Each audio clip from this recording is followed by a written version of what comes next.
Good afternoon, and welcome to today's webinar. I'm having a little bit of technical difficulty. I'm going to go back to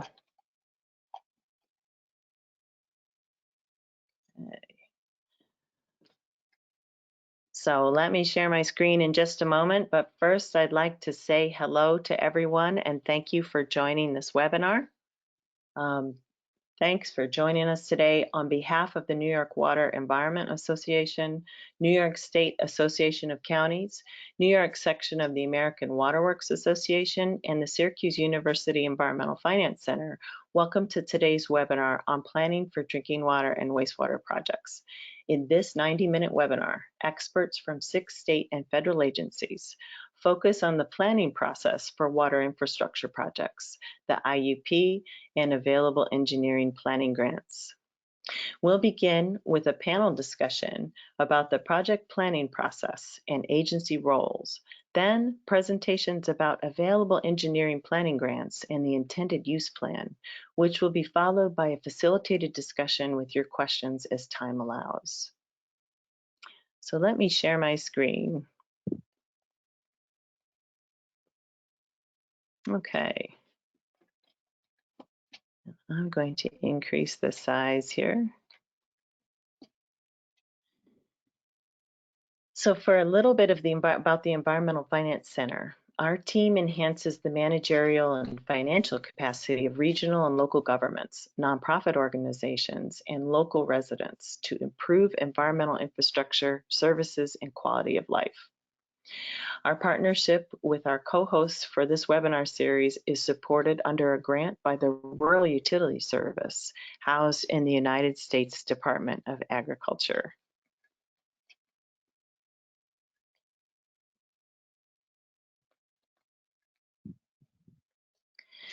I'd like to say thank you to our co-hosting partners for this webinar. The New York Water Environment Association, or NYWEA, serves the best interests of the public by promoting sustainable clean water management through science, education, and training. If you have questions about NYWEA, please use the contact information shown and visit their website at nywea.org.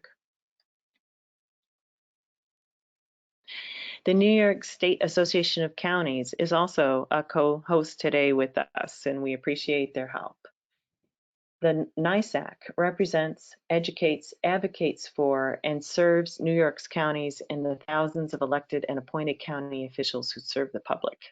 Any questions about NYSAC, please use the contact information on this slide. And finally, we give thanks to the New York section of the American Waterworks Association. Their mission is to lead the water community to provide sustainable, safe water through the advancement of management, education, science, and technology. And use their contact information if you have any questions about New York AWWA. And again, thanks to all of our co-hosts for helping us with this webinar. Then I'd like to point out a few logistics about today's presentation. Using the GoToWebinar platform, everyone will be kept on mute to ensure audio quality today. Audio quality, not water quality, although we like that too. If you have a question, please type it into the GoToWebinar question dialog box anytime throughout the session. We'll be holding all questions for a facilitated question and answer session at the end of our webinar series of presentations today. We'll also be posting the presentation as well as a video recording on the Syracuse University Environmental Finance Center's website.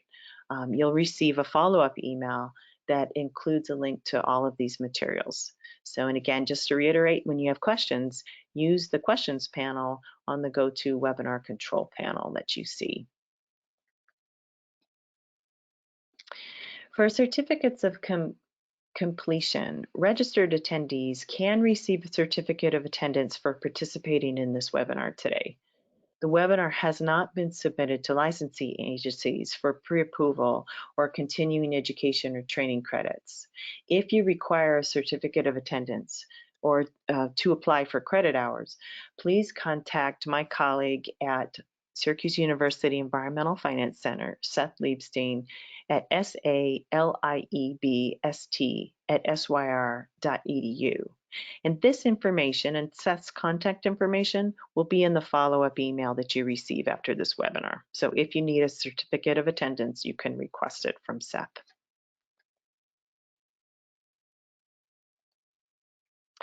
I also wanted to point out that registration is open now for our next no-cost webinar in this series.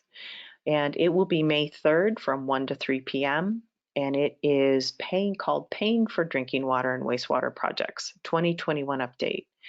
And the subject of this webinar, as you might guess from the title, is based on the latest information about 2021 funding. Will focus on available water infrastructure funding and financing programs and related grant programs intended for those who are well along in project planning and ready for the next step.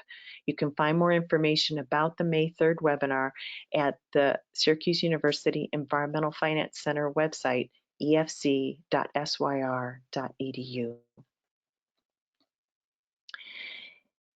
And on that note, we can begin today's discussion. And what I'd like to do is introduce the 6 agency representatives who are with us today and participating in today's webinar. And I will just give you guys a list, and then we'll hop into a conversation about project planning and the agency roles that are involved in project planning. So first, let me let you know who all's here with us today on our webinar. Annie Balbian from the New York State Department of Health, Rebecca Lanahan from the New York State Environmental Facilities Corporation, Brenda Smith from the U.S. Department of Agriculture, Rural Development, Charlie Fillion from New York State Homes and Community Renewal, Kyle Wilbur from the New York State Department of State, and Lila Mitchell, New York State Department of Environmental Conservation. So welcome to our panelists and speakers today. We appreciate you joining us. And I'd like to hop right in to the first section of our panel discussion. So if panelists can be sure to unmute themselves for the conversation. And right now, I wanted to kick it off with some questions to the panelists. So this first part of our conversation will include conversation about how to get projects going.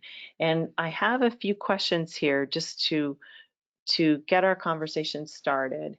And one of the things that we talked about starting off with today is describing agency roles as the state and federal agencies are involved in the planning process for making drinking water and wastewater projects happen in your communities.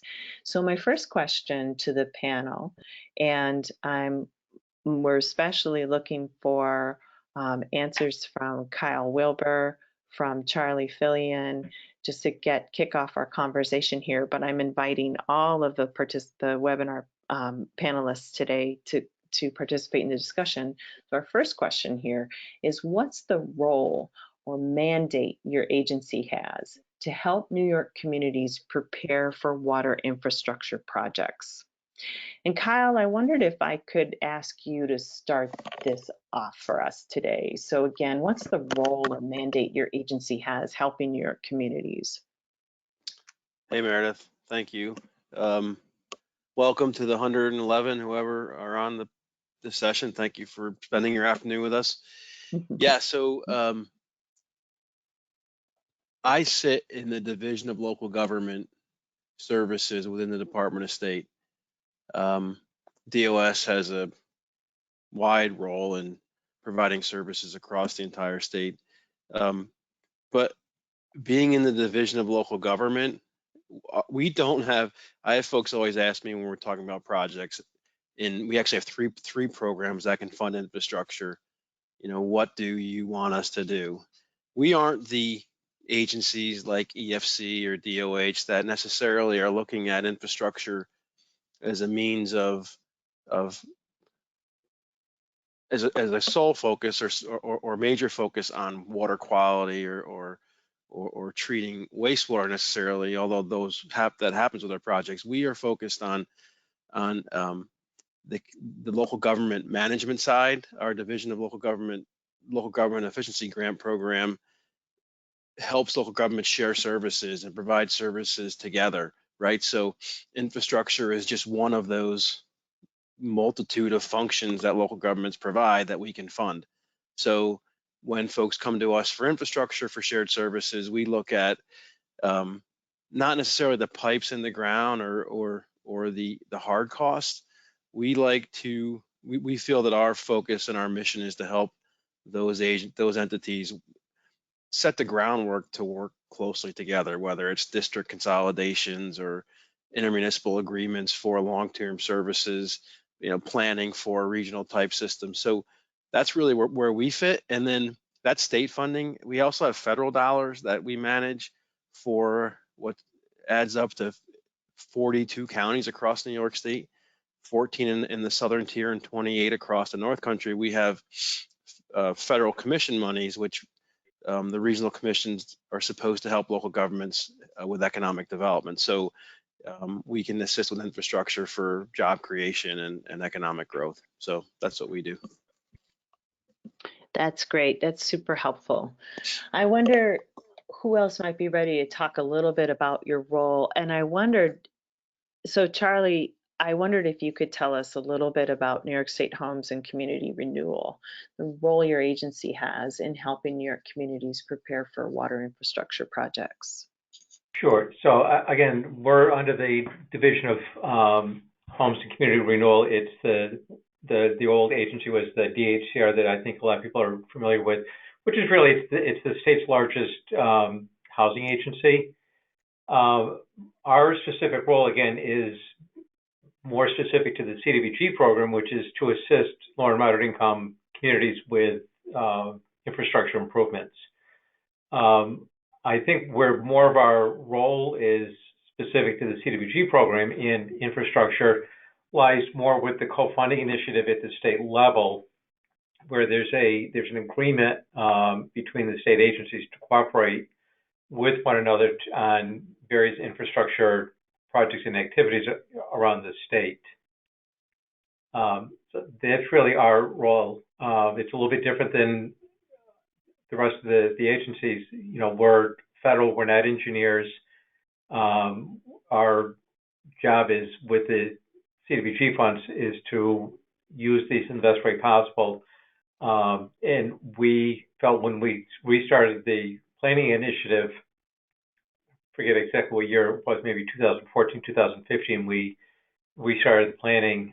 It was specifically for this activity that if we did this, it was for projects, the preliminary engineering, the initial studies were going to result in specific projects that we could come back and fund that were going to have real world results.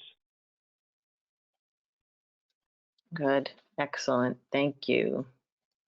So, if you want, speakers, I'd be happy to ask the rest of you just to give a brief overview in response to that first question. And I wonder if Rebecca, if you might tell folks a little bit about the role of the Environmental Facilities Corporation. Yeah, of course. All right, so my name is Rebecca Lanahan. I'm a project engineer with the New York State Environmental Facilities Corporation, EFC, not to be confused with the Syracuse University Environmental Finance Center. So EFC administers the Clean Water and Drinking Water State Revolving Fund programs. So those are our main programs. Municipalities can come to us for financing on planning costs, design and construction costs. We have a project team assigned to every project. We have engineers, finance analysts, an MWBE representative, and an attorney assigned to each project to help you through the process. And one of our most helpful departments is the community assistance. We have a community assistance staff member assigned to every project, and they have different areas of the state that they cover. So they can actually come out and meet with you to help you get your project off the ground and help you through the financing process. They can help guide you to different resources that we have available. And Lila will tell you more about it later, but we also run, along with DEC, the Engineering Planning Grant Program, which I'm involved in, and that will help communities fund the cost of an engineering report in order to plan your project. Great. Okay, thanks, Rebecca. So very key, the Environmental Facilities Corporation. And I want to share with the audience today that we have a handout and you are welcome to download it. It's a contact list. So you'll see Planning H2O contact list with today's date as a PDF file in the handout section of the control panel. And it has everybody's websites and contact names so that you can explore further after today's webinar. So Brenda, would you mind filling us in a little bit on the role of rural development at USDA? Sure, can you hear me? Yeah, we sure can. Okay. My name is Brenda Smith, and I am the Community Programs Director for USDA Rural Development. We have a pre-development planning grant that is used to assist communities with preparing the documents that they need for their application to rural development. Similar to what Charlie said, we look to assist communities to get their application done, get it submitted, and help them with the cost that's associated with doing the engineering or the environmental information to actually submit the application to rural development. So it helps them get started, helps them get the ball rolling, and helps them get them to where they can submit the application online through our new application processing system. Great. Okay, good. Thank you, Brenda. And Lila, how about environmental, Department of Environmental Conservation, some of the role here in water and waste, drinking water and wastewater projects, the role of the agency. What would you say to that, Lila? Well, good afternoon, everyone. I sit in the Division of Water, so I speak from the perspective of the Division of Water, but for the Division of Water and the DEC as a whole, we might be seen as regulatory. You know, we have the permits, the water quality permits, MS4 permits, CAFO permits, very regulatory. But the bottom line is, you know, it's for the protection of water quality. And so along with that regulatory aspect, the division wants to help municipalities be able to meet those, you know, requirements in their permits. So the state has provided funding through the Environmental Protection Fund. It comes to us and we provide competitive grants to help folks comply with their permits, especially, but other kind of water infrastructure projects also, and doing that. And we also more recently have funding through the Water Infrastructure Improvement Act so that we can provide even additional money to different kinds of projects.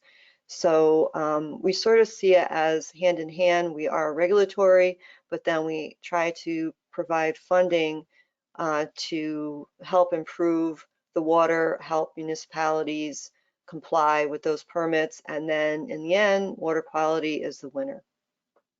Great. Okay, perfect. And then finally, Annie, I wondered if you could talk with us a little bit about Department of Health and its role. It's pretty key in clean and safe water for New York communities. So I wondered, Annie, if you could talk with us a little bit. And Annie, as you're talking, I'm going to transition to another slide here. Okay, great. Thanks, Meredith. Hi, I'm Annie. I work for the New York State Department of Health. I'm an assistant engineer with them. And, you know, our role in, you know, co-funding and helping communities is really assisting, guiding them through the application process. You know, we provide financing, short-term financing for funding and planning and design. So not only do we help you through the construction phase of your project, we also can assist in the planning and design portion of your project. You know, and our primary goal at DOH is protecting public health. And through that, any project that is crucial to your water system is what we're looking to help and fund. And we work directly with EFC, who actually provides the funding for these projects. And we are the ones reviewing, asking any questions, making sure that your project is following regulations by the Department of Health. Our primary goal is just getting the money out to you and helping you early in the process, and making sure that you're following everything to get assistance from us and the EFC. Okay, great. Thanks, Annie. That's super helpful. I'm going to share my screen again because I have here a project planning slide, and this leads into my next question for the panel. And I wanted to credit Department of State for this figure here, this flow chart. Is maybe a good way to describe it, but it's essentially a schematic of how projects can go forward, how they can be planned. And there's a good number of steps here. And right at the top, it says start early, plan for 2 to 4 years from concept to construction. And sometimes it can be longer than that. And so my second question to the panel, how far in advance do you recommend starting a project planning process? And why do you recommend this time frame? So Charlie, I wondered if you might speak a little bit to the timing of project planning and how far in advance you've seen communities start planning. Right. So there's a couple projects that CDBG and a lot of my co-funding partners have been directly involved in. The older one of the two that I'm going to start with first is the villages of Bolivar and Richburg out in Allegheny County. So that was about a 5 to 7 year planning process, I believe, from initial development stages. And that project, for anybody that's not familiar with it, the two villages had their own independent water systems. Both were contaminated. They went through the decommissioning process and built a new Pleasant Valley water system between the two villages that they both jointly own and operate now. And it was a long, drawn out process. There was multiple steps that they had to go through in terms of putting it together. The other one that is in essence wrapping up at this point, and again, it's kind of a joint project, is the villages of Watkins Glen and the other town village just went completely out of my head, and I apologize for that. Montour Falls? Yes, thank you, Montour Falls.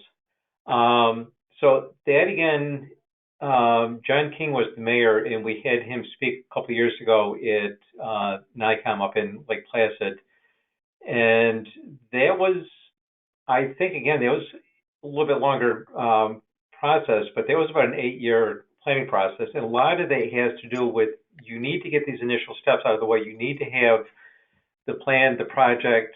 You need to know where you're going with this so that when you do come to the funding sources, the CDBG, for our purposes, we have a relatively short time frame compared to some of my co-funding partners. We have a 2-year window from award to implement to completion. So the further out ahead of that you can get, the better off you're going to be, and it's going to make it easier for us when you come to apply for the CDBG funding to know that you're sufficiently far enough along in the planning process that you can actually get to completion within the 2-year time frame. So again, it's anywhere from at least 2 years out up to, again, 5 years out is not unreasonable. That's good. Okay, thank you. Any other panelists, anybody else want to add anything to that? Some of the other questions I had related to that were, what are some of the planning steps to account for? Meredith. Yeah, go for it, Kyle. This is Kyle. Just from our perspective, again, not being an infrastructure agency, what we do is we've worked in a number of cases at the county level where they have an interest in looking at all the assets, infrastructure assets across the county, how to leverage those most effectively going forward, as far as, who has capacity, who needs it, how do we most efficiently manage those across the region. And again, that's kind of, and that starts, that can start 5 to 10 years out, right, before you're ready for your next project or implementation. So yeah. Okay, good. Yeah. Were you Hey, going to add Meredith, something else to that? Oh, go ahead, Charlie. Sure. Sorry, I was just going to add into, kind of build on what Kyle was just saying, is in addition to this, it's also very important to understand that the communities, you need to know what your project is. You need to know what the need is. I think we've all seen this where, somebody finds out that there's money available, they go after the funding source, and it's really not the way.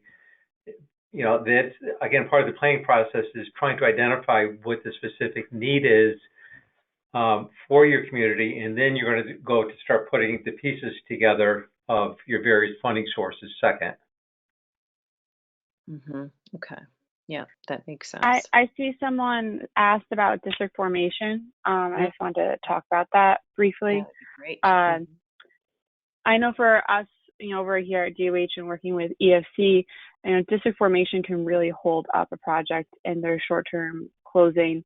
We recommend to do any of your land acquisition or your water district formation or extension, if you will be doing that, to complete the district formation as soon as possible. I've seen it just get held up in towns and villages for a long time. Figuring out with the residents nearby if you're having to buy land from them, and the district formation is needed to close short term, which is how you'll start getting money, at least through our program, the SRF program with EFC. So it's really important, like Charlie said, to start figuring out what your project is, as soon as possible, so you have all of these boxes checked before you're coming in and asking for money, before you're coming in and submitting your engineering report. Excellent. That's great. Thanks, Annie. Anything else? Oh, yeah, go ahead. This is Brenda. Yeah. With the USDA, with rural development, we're slightly different than the other funding agencies in the fact that the district formation comes after application, only because we don't want the applicants to incur additional costs. They already are having to do the preliminary engineering report and the environmental report. So with ours, district formation and the bond resolution process can come after approval, but it has to be done prior to bidding and before you can get the project ready to go. So ours is just a little bit different with the district formation. But like everybody said, I recommend you start early, because if you think you're going to have any issues with passing the bond resolution or getting the public support, it's very important to have your public support before you go too far along in the process, because it's tough when we obligate a project and then they go to district formation and bond resolution and it gets defeated by a vote. So very important to have your public support on board for your project that you want to do. Can't stress that one. That's really key. That's great. Thank you, Brenda. That's good. Anything else the panelists want to add to this particular piece? This is Rebecca from EFC. I just wanted to add, so depending on the scope of the project, and generally our projects fall into either a treatment plant, a wastewater treatment plant, or a sewer project. Depending on the scope, some of the permits and approvals can cause significant delays down the road. So these are things you really want to take into account. So once you have a consultant on board during your preliminary engineering, when you're developing the engineering report, start thinking about things like easements. If you need to run, piping through a wetland, you need a wetland permit, discharge permits, your stormwater permits, your environmental review. All these things can hold up a project, and you might need, significant amount of time to obtain all of these, a year or two we've seen. And we also recommend building in time for technical reviews. So when you submit an engineering report to EFC for wastewater projects, we review those with DEC, and for drinking water projects, all of those are reviewed by DOH. They do all the engineering for drinking water projects. And we don't want to delay your project, so we recommend responding to comments that we have before you finalize your design and start bidding, and that'll reduce delays down the road. Excellent. Yeah, these are all good things to be part of the conversation, so that's perfect. Thanks. Good insights, Rebecca, and everybody. These are good insights into project planning. So this is good, and what I'd like to do is continue talking about project planning, some of the ins and outs. We've got a few more questions coming in, and what I think I'd like to do is move on so that we have a chance to talk about our engineering planning grants that are available.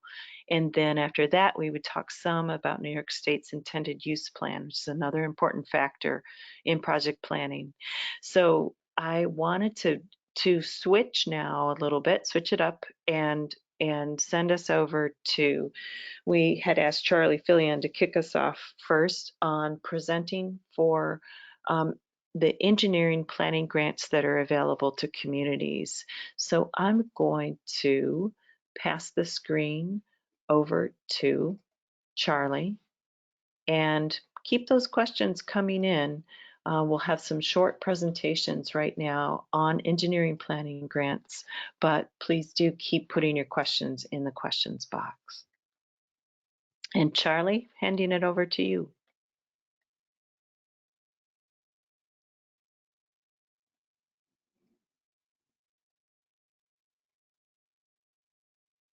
And you're on mute, Charlie. We can see your screen just fine. There you go. Sorry about that. There we go. No problem. I just wanted, okay, I forgot I was on mute. So again, Meredith, thanks for putting this together with everybody today, all my co-funding partners. It's great to collaborate on these efforts. So again, I just want to give everybody kind of a high-level overview of the planning grant process. This is not so much about the application process, but as much as kind of the behind-the-scenes stuff you really need to think about. So again, it's with respect to that, we do have a cap. It's $50,000. My funding for planning is, I'm statutory limited in our federal regs to 1% of my annual allocation. So at this point, we're roughly $500,000 a year. We've got the community planning, again, this is up to $50,000. These are the major categories that we can assist with. I'm just trying to, I want to get my little screen out of the way here on the other side. So again, it's, in addition to the engineering work, there's also other things that we can assist with, public facilities, economic development, various needs assessments that the community has. The important thing to remember with this is a lot of times we're dealing on the public infrastructure, the sewer, the water, the stormwater management side of the program, where we're dealing with, everyone's familiar with the lower moderate income threshold that we have to meet, which is the 51% of the beneficiaries have to be lower and moderate income. For the planning only, because you're not meeting that national objective of compliance for who's low income and who's not, the municipality does not have to be 51% lower and moderate income to apply for the planning money. However, the summary, the report that you submit at completion must show that upon implementation, how you are able to benefit a lower moderate income population.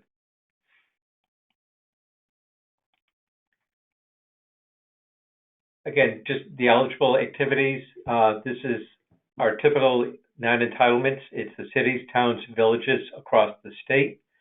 Again, the important thing to remember with this is through the CFA, the Consolidated Funding Application process that we go through on an annual basis.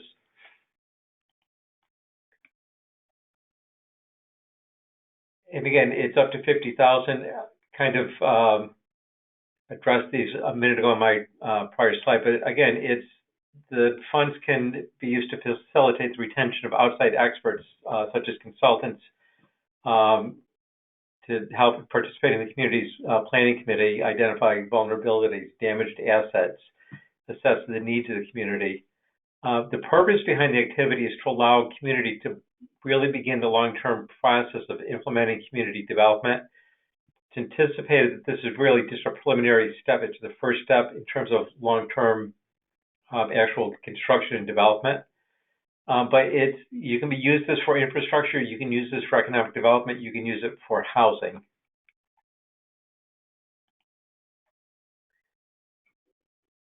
Just again, a few of the big picture issues that we see across the communities. We work with communities of various sizes. Again, I'm working with everybody across the state, with the exception of the large urban counties upstate. So Erie County, Monroe County, Onondaga County, for example, are not part of our program.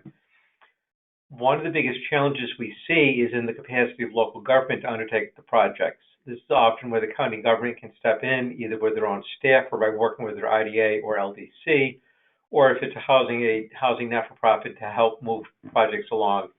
So identifying key partners will help a long way towards getting ready to pursue funding for a project. And again, recognizing that needs come in all shapes and sizes, whether, again, it's housing, economic development, deteriorating water and sewer infrastructure. Again, for smaller communities, we see a lot of need to upgrade existing water and wastewater systems. There's an ongoing struggle, it's often political, to make sure rates are affordable and you can support ongoing maintenance and can fund future improvements. We also acknowledge that projects rarely become cheaper, but the cost of doing business rise. We see this a lot, again, on the housing side and on the infrastructure side. You know, we're trying to help scale our assistance to meet those increasing needs.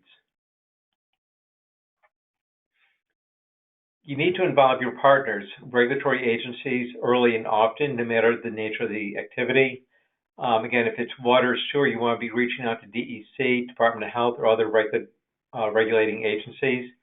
If it's an economic development project, talk to your LDC. Again, we can all help. We can guide the project. We can educate project beneficiaries. We can ensure that the project design meets agency approval criteria.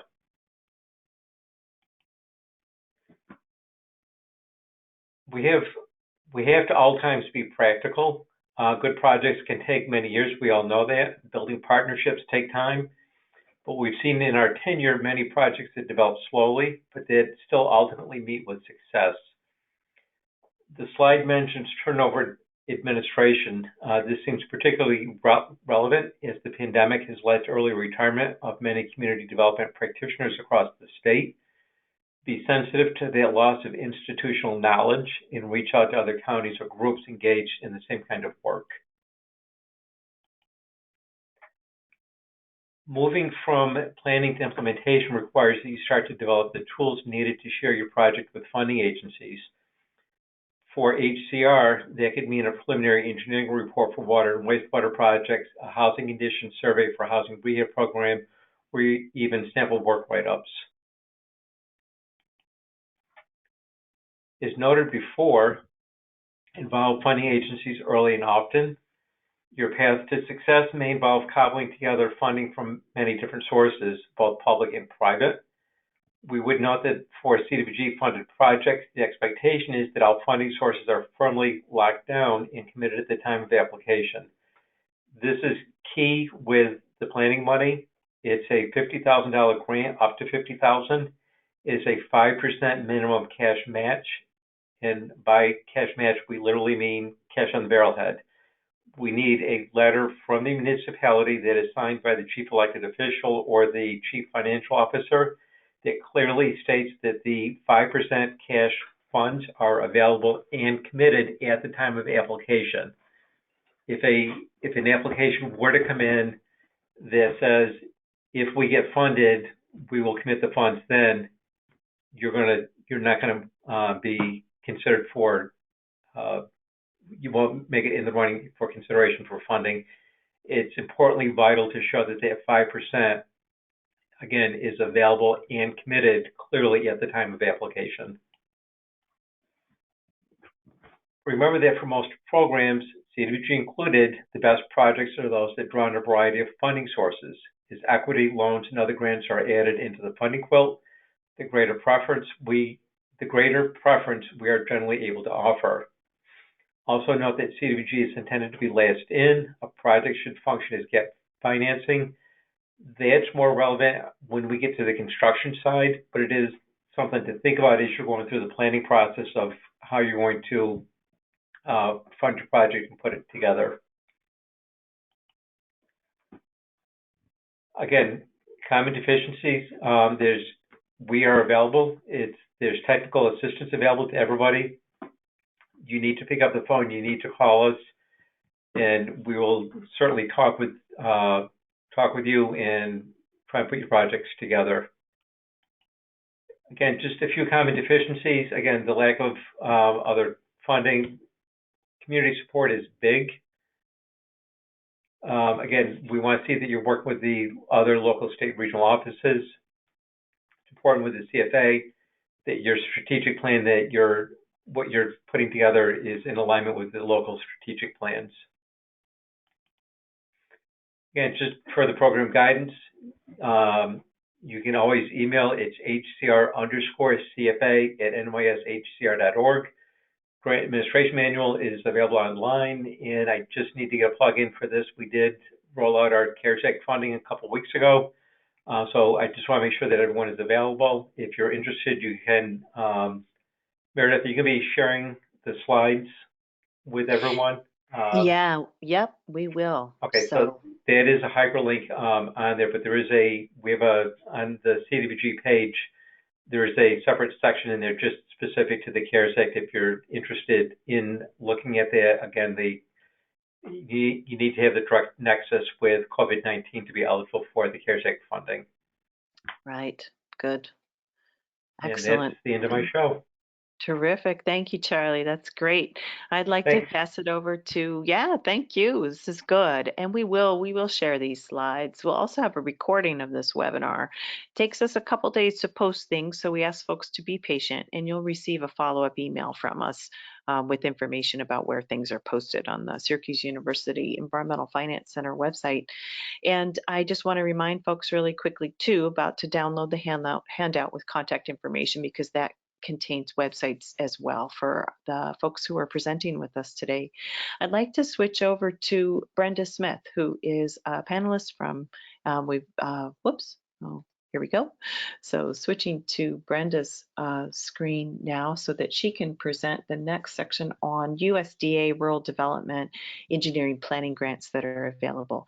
And Brenda, I'll turn it over to you. Okay, thanks, Meredith. Can you see my screen? Yeah, we sure can. And do you want to go into slide mode? Yeah, there you go. That's what I'm trying. There we go. Hold on. There we go. Is that better? It is. And then with up top at display settings, Brenda, you can do a swap and folks will see your full screen. Yep, swap presenter view and slideshow view. There, that looks great. Yeah, you're set. Thank you. Okay, well, good afternoon. Again, my name is Brenda Smith, and I'm the program director. With community programs, we oversee the water and environmental programs that provides financing for your community's infrastructure needs, and rural development has over 45 loan and grant programs available to assist rural communities. Today, obviously, we're just going to focus on the pre-development planning grants that we have available. So our planning grants assist low-income communities with initial planning and development of an application.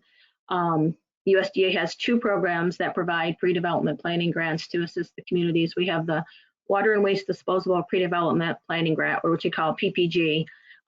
We love acronyms, so bear with me if you hear me. It's just, we use them all the time. Special Evaluation Assistance for Rural Communities, which is called SEARCH grants. The purposes are to do your feasibility studies, engineering assistance, technical assistance for your environmental reports. So basically it's getting your consultants, getting them working on your engineering report, getting your consultants working on your environmental studies and your environmental report. Both of these two documents are required when you submit an application to rural development through our online system. So these funds can be used to help you get the process started. And so it's It's basically anything that for drinking water facility we can do, new construction, repairs, modifications, expansions, or improvements of your drinking water, your sewer, your wastewater facilities, solid waste facilities, stormwater facilities. So it's pretty wide open what we can do, whether you're looking to do, a new project, maybe a water district extension, or maybe you need a new treatment plant, or you're looking to make renovations to an existing plant, or you need a storage tank. So it's pretty wide open, but we can provide a lot of different funding sources for long term. And so the planning grant gets you started on your full project. Eligibility requirements, you need to be a public body, not-for-profit, Native American tribe, or federal or state reservation, or other federally recognized tribe. We only do rural areas, so your municipality, your town, village must have the population of 10,000 or less. And you do have to, there is another credit requirement that you have to show you cannot finance the project from your own resources or through commercial credit at reasonable rates and terms. Eligible entities, again, I mentioned this before, it's 10,000 or less. So for our PPG program, it's 10,000 or less. The 2010 median household income must be less than 45,506. And the maximum grant for the PPG is 30,000 or 75% of the pre-development planning cost. And the applicant, the municipality is responsible for that 25% matching contribution from their own resources. Now with the surge program, that's slightly different. Again, it's rural areas. The population, 2010 population must be 2,500 or less. The entities must have a 2010 population less than the 45,506. The maximum grant award for the search program is 30,000, maximum of 30,000 or up to 100% of the pre-development planning cost. So the search program is meant for our most needy, small rural communities that financially need the assistance to get the project off the ground. So that program is 100% if your cost is $30,000 or less. And again, we can pay for the PER or the environmental to get the application started. Rural development has engineers on staff, so if your consultant has questions, we do have the technical staff on board to assist them with any questions that they might have to get the project going. Grants are limited to applications that are gonna actually come back to us, gonna file an application. So that, like I said, the point of the program is to get you started, get you submitting that application so we can look at long-term financing for a project. Applicants must demonstrate that they don't have the funds in your general fund or enterprise fund. So if you're a village, we look at your general fund and your enterprise fund. If you're a town, we'll look at the general fund, but we're mostly looking at your enterprise fund. So if you have a lot of funds sitting in there, a lot of cash on hand sitting in there, we need to know what the purpose is of that money. Is there a board resolution, or do you have a plan in place that is using that money for other eligible purposes, other purposes other than the PER, the environmental report? The pre-development costs must be agreed to and accepted by rural development prior to disbursement of the grant. And the bottom bullet is the most important thing. Grant funds cannot be used to pay for work already completed. So if you already have a consultant that's done a PER for you, or an environmental report for you, I can't pay for that. So it can't already be done in order for me to pay for it. RD Apply, all of our applications are submitted via RD Apply. It's an online application system we implemented a few years ago. It's available 24/7. We went paperless, so it's a much faster process, less paper. You do have to have a level 2 e-authentication to access the system, and we can help you through the process to getting that level 2 e-auth. Your mayor or supervisor are the only ones that can actually submit the application and sign the certifications. So they have to have the representative signature certified role assigned to them. And then when the application is complete and ready to be submitted, they're the ones that go through the certifications and actually submit the application. Most applications, the consultants will actually do the application for them. or maybe if they're working with RCAP or another organization or New York Rural Water, they can assist with the application online too. But if you have questions, your local office helps you with any of those questions, and I can also help you if you have questions. Items that are required for your online application is a letter of intent to file, your project narrative and costs, which is basically your agreement with your consultant doing the work. Remember, if you're doing both a PER and an environmental report, make sure that your costs are separated when you submit the application. We need to have 3 years historicals or your most 2 recent AUDs that you submitted to New York State Comptroller. If your historical financials are over 90 days old, then we'll need a current balance sheet. And if you do have excess cash on hand, above the 25% matching for a PPG that's required, you may need to submit additional documentation with that if you have additional money there that's excess. Last year we did 5 PPGs. We did 5 search grants for a total of 10 grants for $227,000. Fiscal year 2021 is going to be relatively the same. We use about 1% of our grant allocation, so it's about $90,000 for PPGs and $90,000 for search. So I don't expect a lot of change on that. Right now, we've only actually got 1 or 2 applications in the works, so we definitely do have the capacity to do a few more projects this year. We have 10 area offices across the state, so depending on where you're located at, you would contact one of the service centers that's closest to you to work through the application process, and they can assist you with any questions you might have. But if you have questions, you can certainly also reach out to me too, and my contact information is here on the slide. So if you have questions, feel free to reach out and contact me, or you can contact one of the local offices with questions. Great. Thank you, Brenda. That's perfect. Thanks so much. Now I'd like to hand off to Lila Mitchell, who is with New York State Department of Environmental Conservation. And Lila, we'll ask you to tell us about engineering planning grants with DEC. And take it away. We can see your slides. All right. Thanks, Meredith. Again, it's nice to be here with all of you.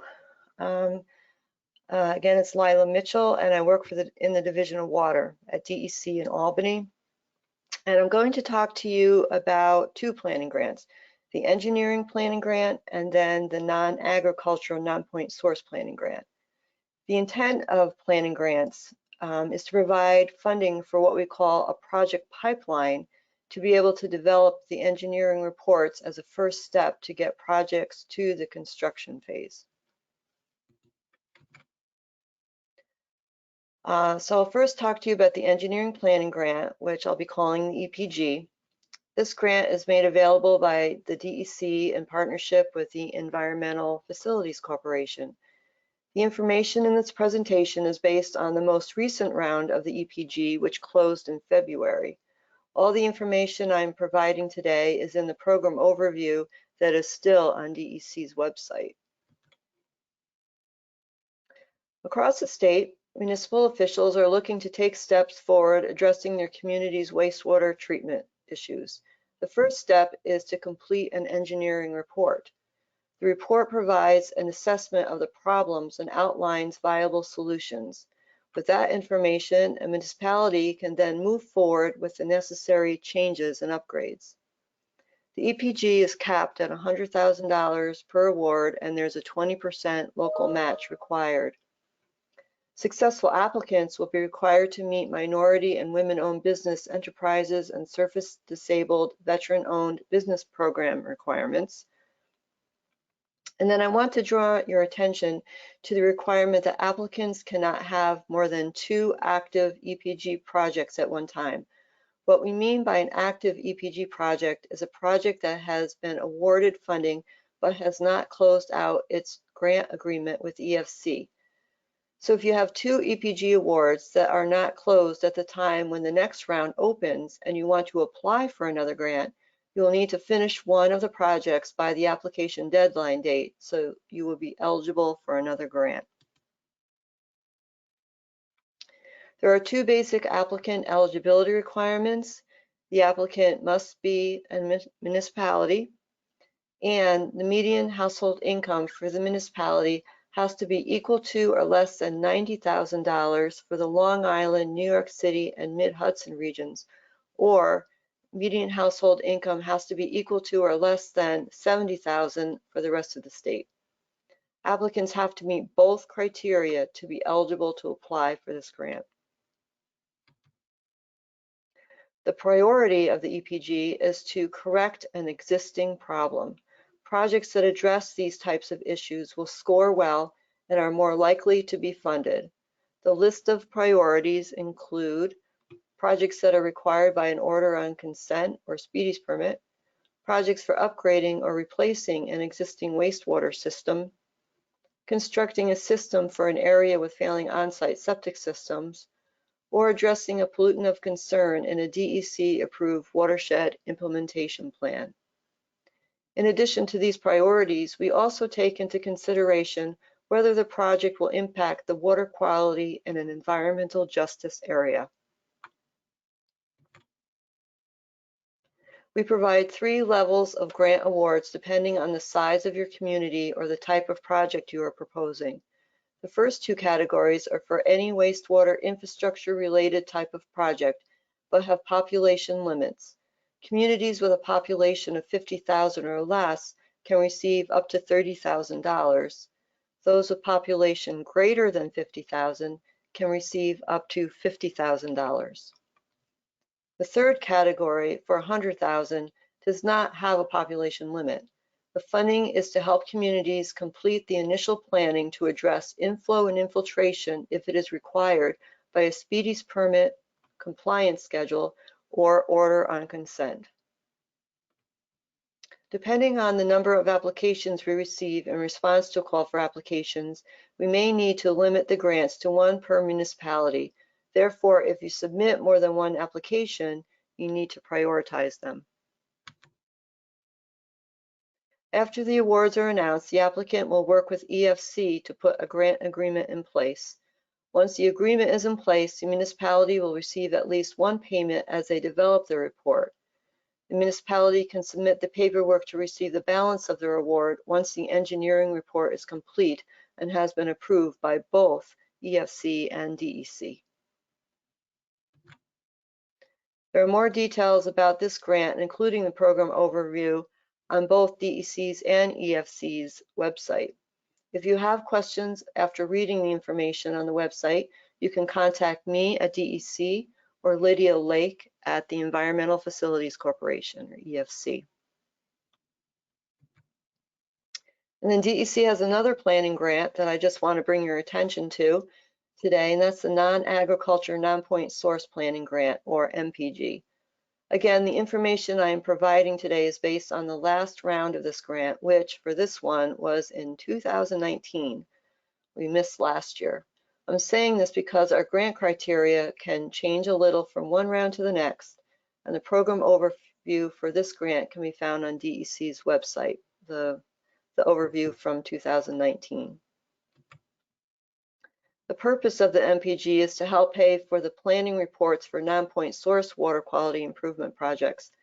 The ultimate goal is to get these projects ready for construction and for the planning reports to be used to seek funding through the Water Quality Improvement Project Program, known as WQIP, or other funding sources. The types of reports that can be produced with this grant are required or suggested for WQIP non-point source projects. As with all its grants, DEC will give special consideration to projects that would positively impact water quality and environmental justice community, or positively impact drinking water serving an environmental justice community. Eligible applicants for the MPG are municipalities and soil and water conservation districts. And here we have listed some examples of grant categories eligible for funding. These categories align with the non-point source categories in WQIP. Each grant category has its own specific requirements, the types of reports that can be produced, and the level of planning that can be funded. All of the reports and findings funded by this grant must be submitted to DEC and be found acceptable by DEC. Applicants will have a maximum term of 2 years to complete their reports. There are more details about the MPG program, including the full program overview from 2019 on DEC's website. If you have questions after reading the information on the website, you can contact me or Lauren Townley in the Division of Water. And that's all I have, Meredith. That's great, Lila, and I'm really glad you included that last grant. It's a good one, the non-point source planning grant. That's excellent. Thank you. Some of those can support wastewater, so, overflows, right. etc. So that's why I put it in. Yeah, it's good. It's a good one to know about. And I know communities have applied and received that grant. It's a good one for water quality. Thank you so much. It's good. So I'd like to, so everybody getting something of an overview of the engineering planning grants that are available, the array of grants that are available for New York State communities. So this gives you a good overview of that. Now I want to transition and move on to the intended use plan. It's another important component of project planning, a good necessary step. And I'd like to turn that over to Rebecca Lanahan and Annie Balbian, who work together closely. And so let me do a screen switch here. I'm going to change presenter to Rebecca, and I'll ask them to, Annie and Rebecca, to talk to you for a few minutes about the intended use plan. Great, and we can see your slides, Rebecca. That looks good. And then, perfect, great. So take it away, Rebecca. Great, thank you, Meredith. All right, well, thank you everyone for joining us for our last presentation of the day. My name is Rebecca Lanahan. I'm a project engineer with the New York State Environmental Facilities Corporation, or EFC. Annie and I will be telling you about the intended use plan. We will go into the first few steps of our water and wastewater financing programs, from an initial project concept to being eligible to submit a financing application. So to start off, who is EFC? And we'll be using EFC throughout the presentation, meaning the Environmental Facilities Corporation. And we do tend to use a lot of acronyms, as Brenda said earlier, in this field, so I'll be defining them for you as we go along. EFC is the state's water infrastructure bank, and we provide market rate and below market rate financing options to support water quality projects. So together with the Department of Environmental Conservation and the Department of Health, we administer the Clean Water State Revolving Fund, or CWSRF, for wastewater projects, and the Drinking Water State Revolving Fund, or DWSRF, for water projects. So let me give you some background on the SRF programs and how they operate. The cycle starts with an annual capitalization grant from the federal EPA that goes to each state. EFC uses New York State's portion of the federal grant and a 20% state match to make loans and provide financial assistance for approved projects. As borrowers repay their loans, the loan repayments and interest rates are recycled back into the programs to finance new projects, so the funds revolve over time. EFC also issues bonds to increase available capital. So the Clean Water State Revolving Fund is managed by EFC and its partner agency, the Department of Environmental Conservation. We provide low-cost financing options for planning, design, and construction of wastewater and water quality projects. So the types of projects that are eligible for clean water financing are point source projects, as in point source pollution, such as a discharge pipe from a wastewater treatment plant, non-point source projects, as in non-point source pollution, which means pollution from a larger area, such as stormwater runoff, and not a specific identifiable single point, and national estuary projects. The Drinking Water State Revolving Fund provides low-interest loans and hardship-eligible grants for public and private drinking water infrastructure projects. It's administered by EFC and DOH.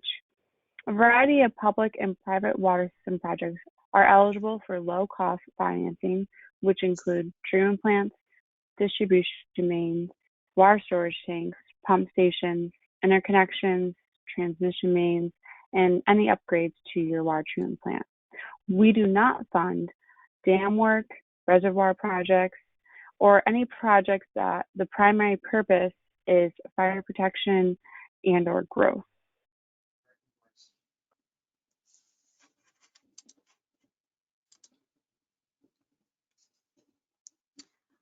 Okay, so when we use the phrase intended use plan or IUP, we are referring to a plan that we're required to prepare by EPA.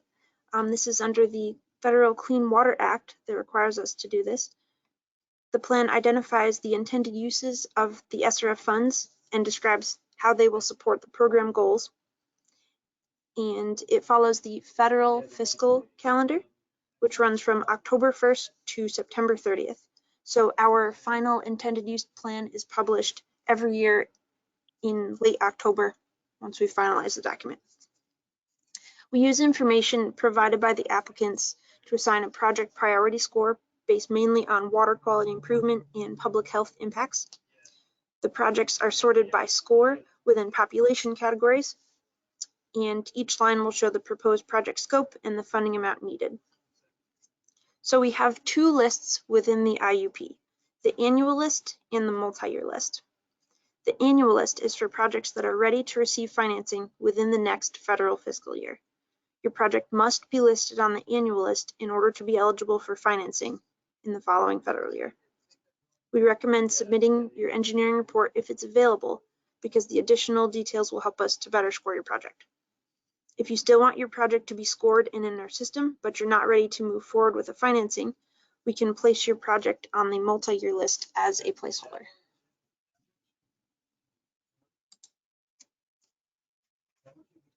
So if you know you have a drinking water or wastewater project that you'd like to fund, next we'll tell you about how to get your project listed with us. So the next two slides are instructions for wastewater projects only for the Clean Water State Revolving Fund.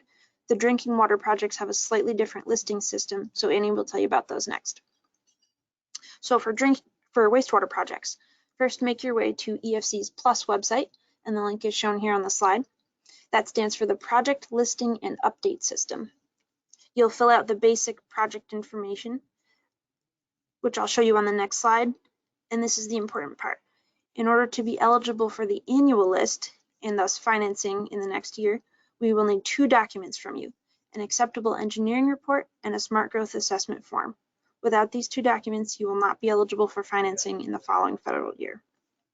And I want to point out, we have a new deadline this year, which is slightly earlier than in the past, so we will need your Plus submission, engineering report, and smart growth by July 16th, 2021 in order to be listed on the annual list. The reason for this change is because this year we will not be able to add projects after the draft IUP is published. So here's a screenshot of the new listing page on Plus. You or your consultant will fill out information along these 6 tabs at the top of the page, including basic project description, contact information, an estimated budget for planning, design, and construction costs, the schedule for major project milestones, such as the engineering report submission, if it's not already ready, the completion of the environmental review, and construction start and completion.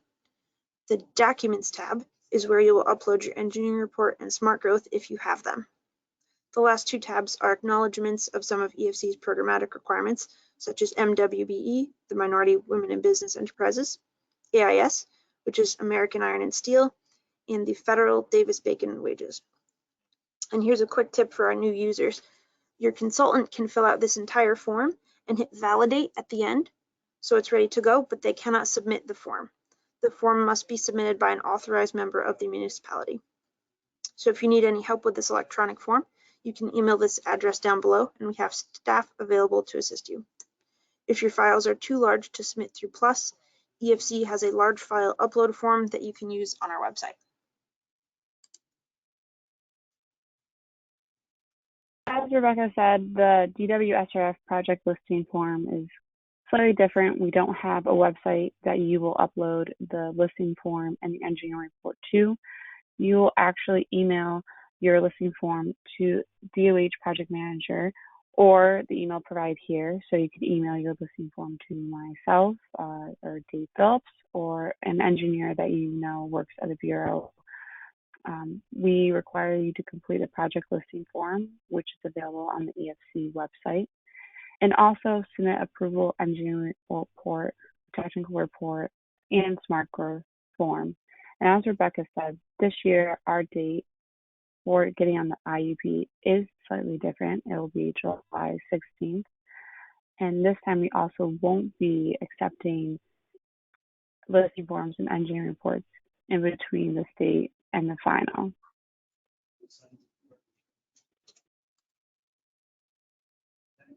So our listing form is here. It's on the EFC website. It's a PDF that you will fill out. You will include your water system name, municipality, some information about the project and location, costs that are planned, and information about who we're going to contact, your consulting engineer, and the name of the borrower.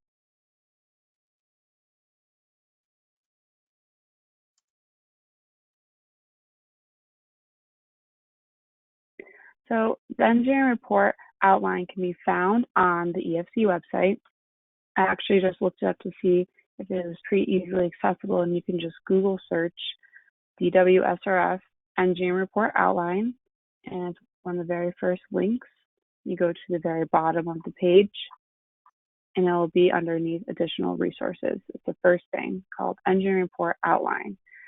So in that engineering report outline, you will include your project background information. So this includes your site information, surface area, existing facilities, need for project, and capacity development. You'll then talk about your alternative analysis, so anything that was technically feasible for your project, description, cost estimate, and non-monetary factors. You will then go into your summary, where you will discuss which alternative you actually chose and why, the recommended choice, your smart growth, and maps and figures. So new in 2020 is, or 2021 as we're in now, but it's our federal fiscal year of 2020-2021, is we are also considering impacts in environmental justice areas. So you will include that in your project background and site information. And like I also said, you'll be including your maps and figures showing overall service area, existing project site, and the proposed improvements for your project.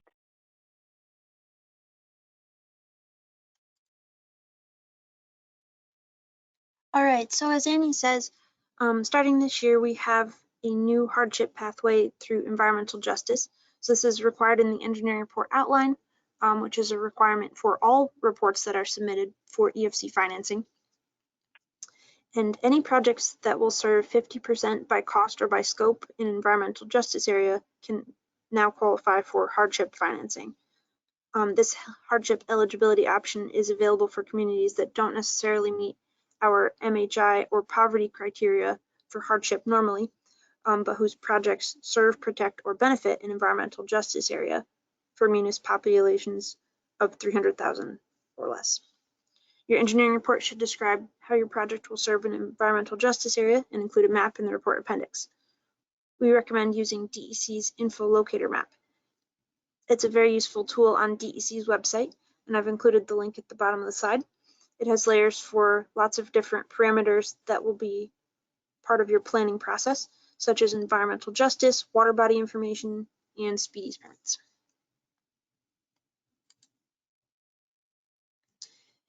And I'm including one slide here. The previous presentation by Lila covered the engineering planning grant program in detail, but I wanted to mention it here. This is for wastewater projects. You can apply for up to $100,000 for the development of an engineering report and any other planning costs. The local match is 20% of the grant amount, and you can see this link down below for more information.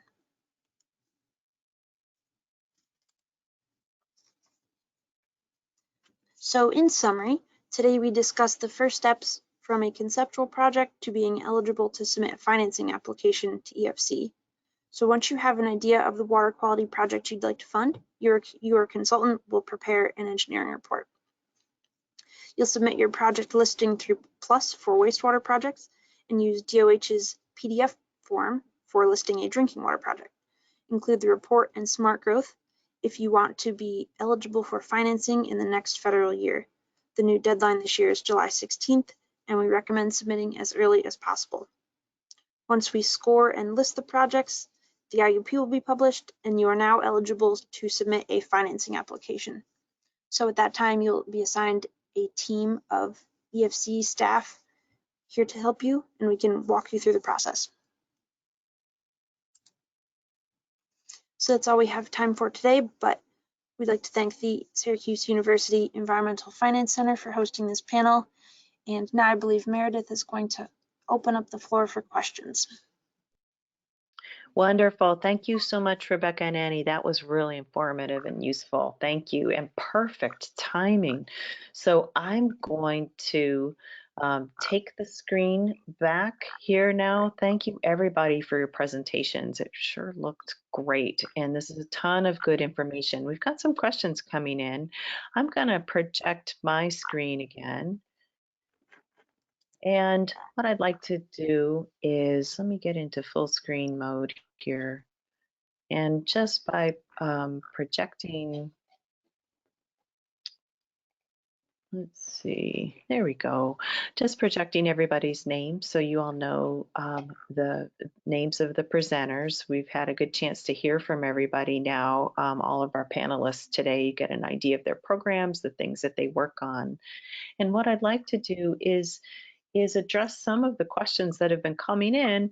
And at the same time, too, I would encourage folks to continue to put questions in the question box as you're thinking of things that you'd like to ask. So I'm having a little bit of trouble with my sound, so I apologize if you're getting a little bit of feedback. What I'd like to do now is ask our panelists to weigh in a little bit on some of the questions that are coming in today. And I think what I'll do, I think we have one that we can touch on just quickly. And in fact, we heard a little bit from Annie already. This came in early. And is formation of a water district necessary, especially for small municipalities? And Annie, I wonder if I can direct that one to you. Right. So for our SRF program, for any drinking water project, water district formation is necessary. But I know Brenda was talking about, I think it's different with her or it's later on, but with us, it needs to be done as soon as possible and prior to short-term closing. But yes, it is required. Okay, great. Thank you. Yeah. And panelists, jump in if you've got any other thoughts on some of these questions as we're kicking things around here. It's really helpful to hear from everybody and get multiple perspectives on things. I have this one. I think is one that I think Brenda and perhaps Charlie could talk to briefly here. A question that came in: when a municipality is awarded funding for a project, can a portion of the money go towards any costs already incurred, or is it only applicable for future work? And I think So, Brenda or Charlie. Meredith, this is Charlie. Yeah, so with respect, if we're talking planning, the short answer is no. This is all post-award because everything's going to be subject to federal procurement. Mm-hmm. So Okay. yeah, any costs that are incurred have to be post-award. Okay. Okay. Good. Yeah. Thank you. So Meredith, underneath the, oh, sorry, you can go ahead, Lila. I was just going to say that's not true with all funding, but like for the engineering planning grant, the non-point source planning grant, and even I'm talking WQIP, some work can be done, but it cannot be completed, and any work previous has to be eligible activities. Mm-hmm. You know, it can't be anything. They have to be eligible. And if you do activities thinking that you're going to get funding, you are taking a risk that you will get funding for it, but there are some exceptions to what might be able to be backdated a little bit from a couple of our grants. So I guess it, Charlie said no, but I think you really have to look at each individual funding stream, each funding source, each grant, or Right. loan, or whatever the financing is. You really need to look at it. That Because makes it is sense. possible. Thank you. Yeah, no, And to makes add good to sense. what Lila was saying, this is Rebecca from EFC. For any work that was done previously, before the grant is awarded, it still has to meet all of the programmatic requirements such as MWBE. So that's a big one. Okay, good point, Rebecca. Thank you. Yeah, very good. Okay. And hey, Meredith, this is Annie from DOH. Going off of what Rebecca said, that's the same thing with us, is that your cost could be eligible, but it does need to follow our program requirements, which usually mean in an agreement you have, say, if it's with the design work with your consultant in the town or village, your agreement will need to include our EFC bid packet, which is something that we would probably be discussing in our future webinar. But if you are looking to get funding, or you're going through your application process, the biggest thing is maybe reaching out to someone at EFC or DOH and saying, hey, what do I need to do to get this funded, or can this be funded, and what do I need to do moving forward? And we can assist you with that. I know with some projects of mine, we have done that, and they've had to amend some things, or they've talked to us before they've even been listed, and we have them put in the EFC bid packet into all their agreements, making sure they follow all of our program requirements. And they haven't even been awarded yet, but they're just preparing in case they do, which is a risk you would have to take. Excellent. Okay, very good. Yeah, good. Good to understand that. For rural development, the work cannot be done prior to award. So once the project is approved and funds are obligated and set aside for the pre-planning part, it cannot be done prior to that date. Anything after that date can be, if it's eligible, can be done under the pre-planning. For regular program, yes, you can include costs prior to approval if they're eligible project costs. But on the pre-planning, no, you shouldn't be doing it ahead of time. You need to get that approval in place. Okay, good. Okay, great. I want to step back. It's Meredith again. I want to step back, and I've got kind of a big picture process question, which I kind of like, that I think that we could talk a little bit about, because 2020, as we know, was a very different year. And so I've got a question here that I think it can help us address maybe what 2021 might look like. And it's a little bit of a preview. Annie referred to our next webinar, and I mentioned it at the beginning of today's webinar, that we'll meet again on May 3rd, and we hope folks will register for that. At the web link I placed in the chat box, you can register for the May 3rd webinar, where we talk more specifically about funding available in 2021. But I wanted to ask the panelists, this is a question that came in: how does a community take advantage of all these applicable funding sources? Do they, the community, or their consultant, reach out to each one individually? And are all state funds in the consolidated funding application? So knowing that we'll get into some of this on May 3rd, I think the crux of the matter here, I was hoping panelists could talk a little bit about, is how does a community take advantage of these funding sources? We've been hearing you guys say, reach out to us, and is that really the way? So right now in the project planning phase, what would you all say about taking advantage of funding sources? Annie, you want me to go? It's Kyle. Yeah, you can go ahead. Hey, I've been quiet for quite a while. I would, it's not easy, but we do talk. We know a little bit about each other's programs, I think. But it's really the topic of this whole session, right?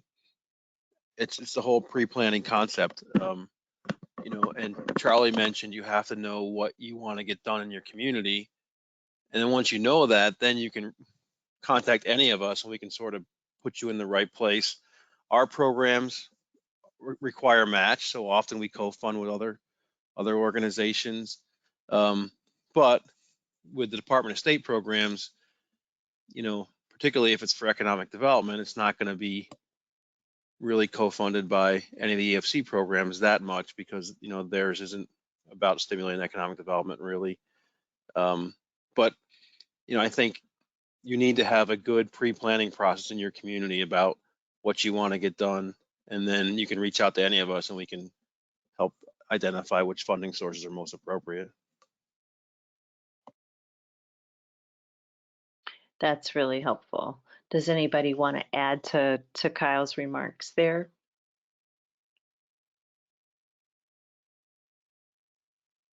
Sounds like you got it, Kyle. Great, thank you. Meredith, I just want to say too, there is the consolidated funding application, which is a good resource, when it's open, but also some of the state agencies use Grants Gateway also, and that's also somewhat of a one-stop shopping to see what kind of funding is available too. Just, if you just Google Grants Gateway, New York State Grants Gateway, I think anybody could get to it. But so there is, those two platforms that have multiple fundings in them. Yeah. And one other point, I believe I get requests periodically from the legislature about our programs. I believe they have some sort of guidance they put together about funding programs, not just for infrastructure, but what's available for communities. So you might want to look there as well. Yeah, okay, very good. No, thanks for the recommendations on sources to look for funding. And then I'd encourage folks to register for May 3rd so that we can talk more in depth about funding sources. Can I get one more plug? Sorry. Oh, yeah. No, absolutely. With our federal programs that we manage at the Department of State, this is Kyle again. We work very closely with the regional planning boards that are in the state. There are about 8 or 9 of those. In the Southern Tier, there's Southern Tier West, Southern Tier Central, Southern Tier 8. There's a Capital District Regional Planning Commission. There are these entities all around the state that have a good understanding of these programs as well. So at the regional level, you can identify those agencies to talk to first about your project. Yeah, that makes sense too. Right. So there's a number of resources here. So, and I think that's part of what these webinars are about as well too, is sharing this kind of information. So good. Thanks, Kyle. That's great. I think we've got time for maybe 1 or 2 more questions. I've got one that I'd like to address quickly for before we wrap up today, just to fill another about a minute or so. It's from a small town in Oswego County, and the way the question's phrased is, I'll just read it. We have tried and failed multiple times to get water past. Some of our wells are contaminated with dangerous levels of arsenics. Other properties' wells are running dry. Cost has been a huge barrier to implementation, $900 plus per EDU, as we are a rather poor community. This is compounded by the costs associated with multiple failed attempts. Any advice or help? And so this is a big question. It's a big challenge that this community is definitely facing. But I wondered if the panelists had a couple of thoughts. Well, I can go first. This is Annie from DOH. We have a lot of communities that come in like this and, that don't have any money and need money. And, unfortunately, we don't have one of our bigger grant programs going on right now. But there is some grant money available in our SRF program. If you, can score high enough on our IUP, which it sounds like if, you're, at levels that are above our MCLs, that's a violation, and that's really huge for scoring. And if you have a high enough score in our IUP, you can be above our hardship eligibility line. And along with the fact that it sounds like you are a rather poor community, you may be below the MHI, so I would say definitely discuss with us and other funding agencies. You know, we have communities come in like this, and our biggest thing is talk with us, ask us, you know, what can you do, and how we can help. And a big thing is we have some consultants that will send in their engineering report, say now, and we'll say, hey, you know, what do you think will score on this? And you can send it to us. And if you get it in time before our new deadline date, which Rebecca, correct me, is it July 16th? If you get it in before that, we can look over your engineering report potentially and let you know if there's anything that we can help you with increasing your score. Like I said, a big thing is showing us your violations, having documentations of that, and just discussing with us. Meredith, this is Charlie. I got one final comment, and I need to jump off for another call that I have to get on. But one of the things the municipalities should really think about is getting a fiscal advisor on board as early as possible. They really are experts at weaving together the funding sources and can also help present the cost back to the community. And by building the funding sources into the project, you know, they're going to be able to show how this is affordable to the users on the back end. Great. Okay. Thank you, Charlie. That's great. And we're just about out of time for today's webinar. We're right on time. Thanks, everybody. So I wanted to say thank you. And oh, yes. I know we're not talking about funding, but I was just advised from my colleague who's listening in, John Demarest, who is our project manager for the North Country. We do have, I know you're going to talk about funding, but the MBRC program, which is a federal state partnership that we manage, the application for that will be, the guidance is out now. And if you're in one of the 28 counties that are basically Albany, North and West, go to nbrc.gov and you'll see that funding's open until May 15th. So by the time we meet again, it'll be close to closing. So please contact us if you have a question about that. Oh, that's great. Okay, I just tossed that up to everybody, that website, nbrc.gov. So that's a great tip, and I would encourage folks to go and look at that. Excellent. Thanks, Kyle. Any last thoughts before I wrap us up here from the panelists today? Meredith, this is Rebecca. I saw a lot of questions coming in on the STRS program that we might be able to answer. So if we didn't get to you, please reach out to our general CWS info at efcc.gov and we'll be sure to get you an answer from someone that can. Great. That's wonderful. Thanks, Rebecca. You were breaking up a little bit there in sound, but just reminding folks that we will have contact information and resources, and that's at the website you see on your screen. We'll have contact information to you for the 6 agencies, federal and state agencies that participated with us today, but that's good. And it's a good point. Lots of good questions came in today. We won't be able to address everything today. I'll send questions along, very specific questions I will send along to our agency participants today, and as time allows, you can engage with them. I'd encourage you to do that. But also too, I'd encourage you to join us May 3rd and register for the website or for the webinar on May 3rd. And again, that website to do so is posted on the screen.